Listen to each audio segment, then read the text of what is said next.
y'all, in this quick video I'm going to walk you through part 1 of using the spreadsheet version of the Goal-Getting Guidebook for makers. So I know that your purchase came with the printable workbook.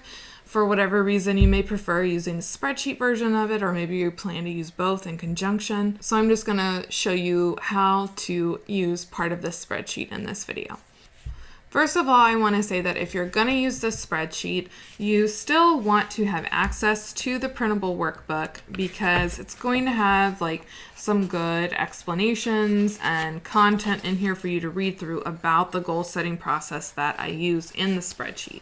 So you want to make sure that you check out the how to use this workbook section because it's going to walk you through the tactics that you will be using while doing your goal setting, even if you choose to do it in the spreadsheet. And you'll see there that part 1 of the goal setting process here is reviewing what happened last year. So that's what I'm going to walk through in this video, is these 2017 tabs. All good goal setting for 2018 is going to be based on what happened in the past. So even if you had a bad year, or if you don't have a lot going on in 2017, if you were a relatively new business, still fill out these 2017 tabs to the best of your ability. This is going to help us set smart, realistic goals for 2018. And it just helps you get to know your business a little better too, which is always good. This version of the spreadsheet has already got some example data that I've entered into it. In general, when getting to know your spreadsheet, just a quick tour. I've got everything nicely color coded for you. I know that as creative people, we all like to see pretty colors. You'll notice that I'm partial to pink, so if you're not a pink person, I apologize in advance. Feel free to change it to whatever you want. I will say that in general, the white or uncolored cells are where you should enter data. The colored cells are where there's a formula present that's going to automatically crunch numbers for you. So try not to enter anything directly on a colored cell. There's a formula there. The spreadsheet's not locked. None of these tabs are locked. So it's very easy to override or delete a formula, whether on purpose or accident. And also when you first open the spreadsheet, especially without any numbers here, you may see some weird things like this right here. It looks like an error, and this is just a formula saying, hey, I don't have anything to divide by, so what's up? So if you see anything that looks like that, it's okay. The spreadsheet's just waiting for you to enter data into it. So the first big thing that we're going to do in 2017 is the year in review. And that's just entering your sales totals by month and your expenses by month to figure out what your net income or loss for each month and for the year was. Now, a lot of you may be saying, you know, especially depending on what time of year it is for you right now when you're looking at this, you might say, I don't know my financial totals from last year yet. And if that's the case, that's totally fine. Number one, I do encourage you to check out my course, the 2017 Bite-Sized Bookkeeping Bootcamp, because it's all about helping you get caught up on your books so you know these numbers for 2017. But regardless, enter this to the best of your ability and move on. I don't want you to spend too much time being stressed about this. You do need to know these numbers to do your taxes for your business, so you're going to have to figure them out at some point. But this is for goal setting purposes right now, and I don't want this to be a super stressful process for you. So enter your sales and expenses for the year as best you can. A good resource if you're an online seller is to look at your Etsy report or your Shopify report. A lot of them have like a sales dashboard where you can just quickly break down your sales by month. You can enter those numbers here. And then your expenses, you know, hopefully you've been keeping track. Hopefully you know this. If you don't, I would just do the best that you can and enter these to the best of your ability. The goal right now is to get an idea of how the year went for you, and the spreadsheet will also automatically calculate your profit margin percentage right here in this cell. So if you're using this in tandem with your printable workbook, you can enter the stuff on the spreadsheet, get it to automatically calculate your profit margin percentage, and then write that in the workbook if you prefer to do it that way. Next, we're going to have this orders section right here where you can enter the number of orders you had each month in 2017 and the number of items sold. The difference between those two is just like, this is the number of sales that you actually had. Like a customer came in and ordered 5 things. That's one order, right? That's one total sale, but the number of items you sold in that order were 5. So sometimes your number of items sold might equal your number of orders. Sometimes it might be more if you have customers that buy more than one item in their order. So here we're just entering your number of orders and your number of items sold.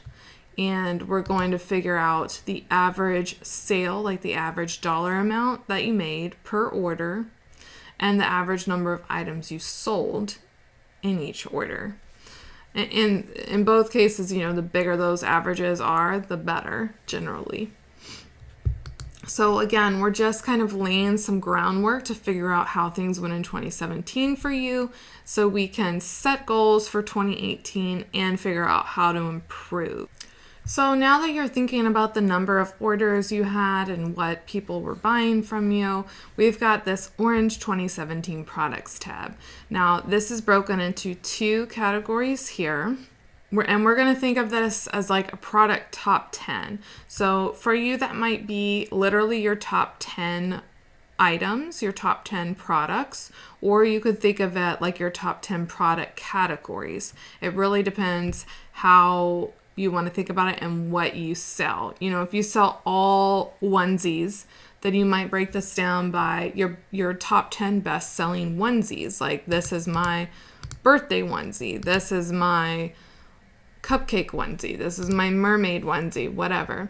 But if you sell jewelry, then instead of being like, these are my blue earrings and these are my purple earrings, you might divide it by category in that case. It all depends on what is going to be the most helpful info for you to figure out. So this box over here is where you're entering your top 10 products or product category by number of items sold. And you don't necessarily need to know before you start entering data here, like who's number 1 and who's number 2. Just think about what you think your most 10 best-selling items are and enter them here, and you'll be able to see, like, obviously I didn't enter number 1 here because rings are selling more than earrings. And so this is by number of items sold. You can easily figure that information out in your shop manager on Etsy if you look at the stat view of your listings manager. But this might otherwise require some work, some like data mining on your part to figure this out.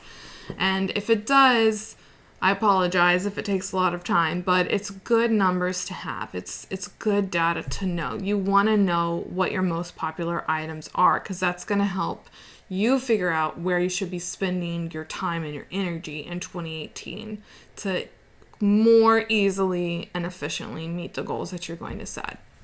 So over here, we have something very similar, but slightly different. This is your top 10 products or product categories by dollars sold. Again, you can figure this out in Etsy's listing manager by looking at the stats view too. If not, you may have to do a little bit of data mining, but this is how much you sold in terms of dollars of those products. So, and it might surprise you because, you might be selling fewer higher priced items, but that's making more money for you overall.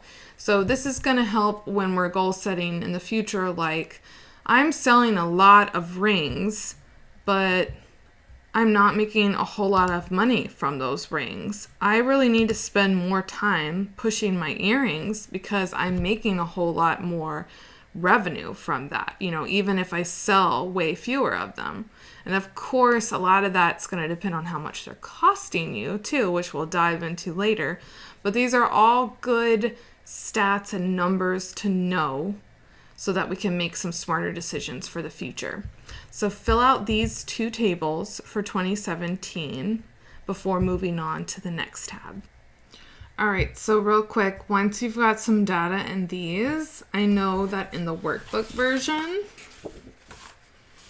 I've got this super fun blank circle that you can make your own little pie charts out of and get your color pencils out if you're a visual person and you want to see that product breakdown in a fun, colorful visual format. You can also do that right here in your spreadsheet software. First, you're going to highlight what you want to make your pie chart include. So I'm just going to click and drag my product category names and the number of items sold.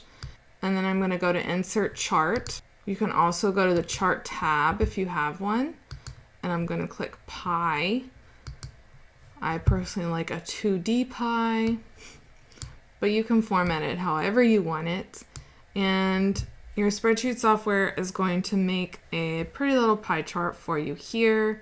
And you can hover your cursor, over these different parts of the pie to see the percentages. If you click on the pie chart itself and right click, you can do Add Data Labels, and it will add the numbers in there for you. So again, if you want to make a pie chart, you can select the data that goes in the pie chart. Let's see what happens if I select the percentages too. Click on pie or go to Insert Chart. Let's make this one a 3D pie. Oh, so pretty.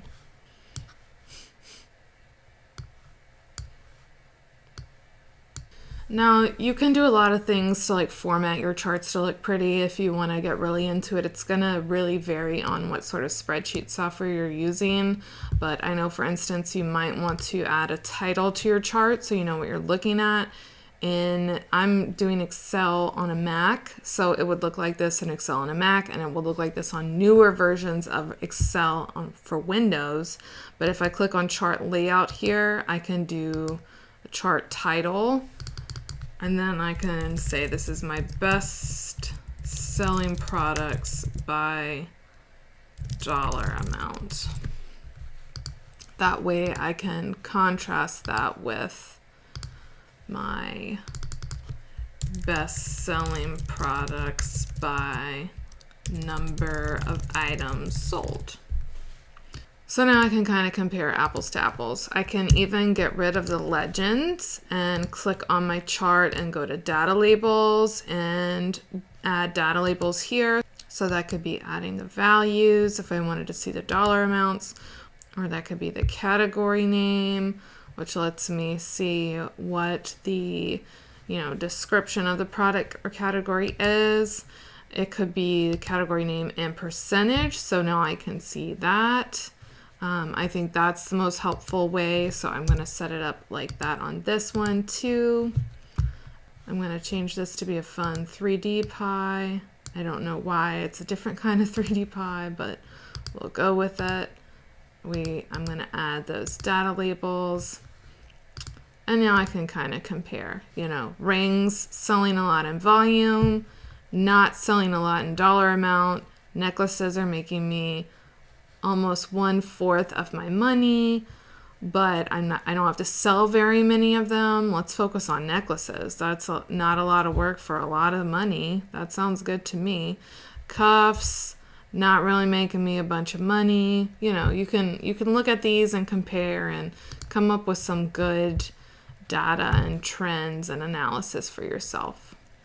All right, so now let's tackle this 2017 expense tab. So remember, everything kind of started over here in the In Review tab where you did enter your expenses. In my example business here, I've got $11,685 in expenses. So I'm going to take that number and just break it down by category. So you would go through your records, and again, best as you can. This is like a high level overview. Don't get bogged down in the details here, down to the penny. We're breaking things up into how much you spent on raw materials and supplies, fees like selling fees, shipping those orders, advertising, etc., etc. Feel free to rename these other lines as whatever fits your business's needs, You can rename them to whatever you want, and then the spreadsheet is going to automatically calculate what percentage of your total expenses that specific category is. So when you're done working on this tab, the goal is that this number here ties to your total expenses here. Again, if it's not exact, you don't have to get stressed. We're mainly going to be using this so that we can predict how much money we're going to spend next year and what we need to be budgeting for. So that sums up how to go about entering all your 2017 past year data in your goal-getting spreadsheet. And next, we're going to move on using these numbers to set good, smart goals for 2018.